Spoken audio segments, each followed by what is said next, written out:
एक माता पिता बोल रहे हैं कि 14 साल की बच्ची है, गलत संगति में पड़ गई, 3:30 बजे छुट्टी हो जाती है पर रात को 10-10 बजे आ रही है, कुछ बोले तो गाली देने लग जाते हैं। ऐसा संस्कार इन्होंने बताया कि क्या करें। हाँ, गलत गलत संग से ऐसा एक नहीं लाखों बच्चे मतलब इससे शिकार हो रहे हैं। जो अच्छे बच्चे हैं उनको गंदे बच्चे टॉर्चर करते हैं और उनको गंदगी की तरफ घसीटते हैं, उनको गंदी बात की तरफ लाते हैं। ये नहीं है कि हम तुम्हारे मित्र तुम्हें गंदे आचरण से बचाकर अच्छे आचरण में ले चले।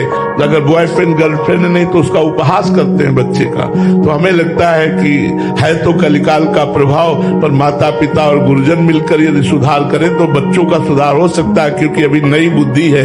स्कूल के बच्चों से हाथ जोड़ करके प्रार्थना करते हैं कि प्यारे बच्चों, सबसे ज्यादा श्रेष्ठ बात है अपने गुरुजनों की आज्ञा में रहना।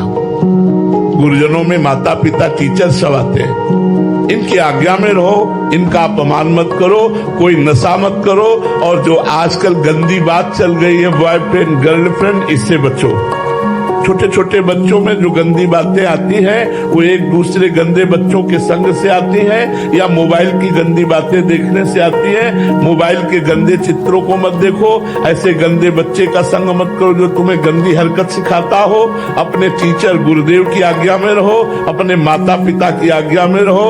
और अगर तुम्हें 10-5 मिनट समय मिले तो काउंटर से लेकर राधा राधा राधा नाम जप करो और अपनी पढ़ाई को ही भक्ति समझो, पढ़ाई को ही पूजा समझो, तो तुम्हारा मंगल कल्याण हो जाएगा।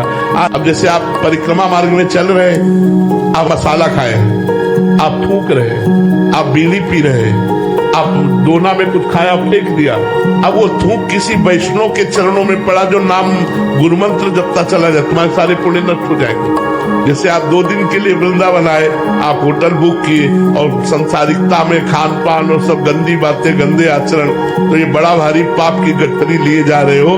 अब ये कहीं छूटेगी नहीं, तुम्हें दुख देगी, ये तुम्हारा कहीं ना कहीं अहित कर देगी। अगर आपको ऐसा लगा कि मेरे से पाप बन गया तो उसका उपाय धाम ही है। जैसे धाम की प्रदक्षिणा दे दो।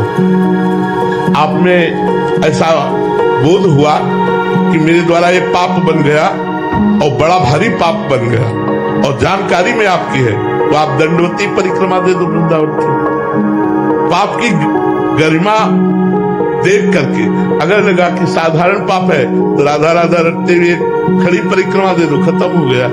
लेकिन कोशिश करो धाम में आकर पवित्रता और संयम, इन दोनों का निर्वाह होता रहे। कहीं हमारा संयम न बिगड़ जाए, कहीं हमारी पवित्रता न बिगड़ जाए। यदि आपको ऐसा लगता है कि मैं यहाँ गलत कर रहा हूँ तो भले जाकर के दूसरे क्षेत्र में रहो, यहाँ कभी कभी आ जाओ, लेकिन यहाँ पापाचरण मत करो। ये भगवत धाम है। शौचालय में उतने ही वस्त्र पहन करके जाओ जितने प्रक्षालन कर सको, जितने धो सको। अगर ऐसी जगह शौचालय अव्यवस्थित है कि आप अपने कपड़े नहीं पूरे धो सकते हैं, तो कोई भी शौचालय हो, प्राय ऐसा होता है कि दरवाजा होता है, तो आप वस्त्र उतार कर टांग दीजिए शौचालय में। शौच निवृत्ति होने के बाद पवित्र होकर फिर पुनः वस्त्र पहन लीजिए। ऐसे वस्त्रों को धारण करके रखेंगे जो अपवित्र है तो आपसे न भजन होगा न सत्चिंतन होगा, क्योंकि पवित्र तन ही पवित्र मन बनाता है, अपवित्र तन अपवित्र मन बनाता है। भोजन शुद्ध रखो और शरीर को शुद्ध रखो।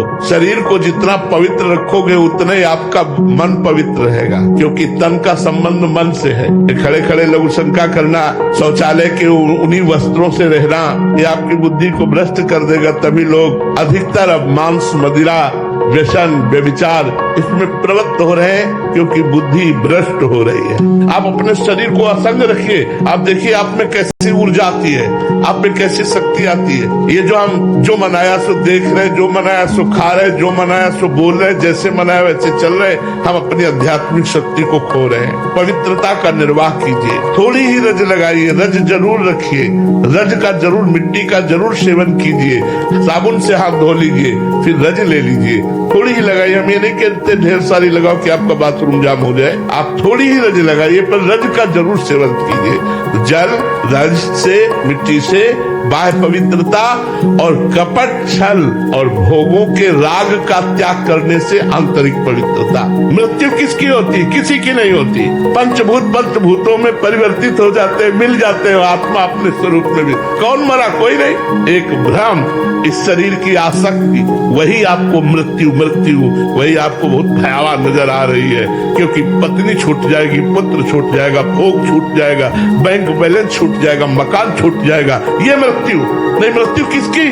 अविनाशी आत्मा की कभी मृत्यु होनी नहीं। पंचभूत पंचभूतों में मिल जाते। मरा कौन? कोई नहीं। हमें बताओ ना, इतने विज्ञ जन बैठे, कौन मरा? जल तत्व मरा क्या? वो जल में मिल गया। वायु तत्व मरा क्या? वो वायु में मिल गया। अग्नि तत्व मरा क्या? अग्नि में मिल गया।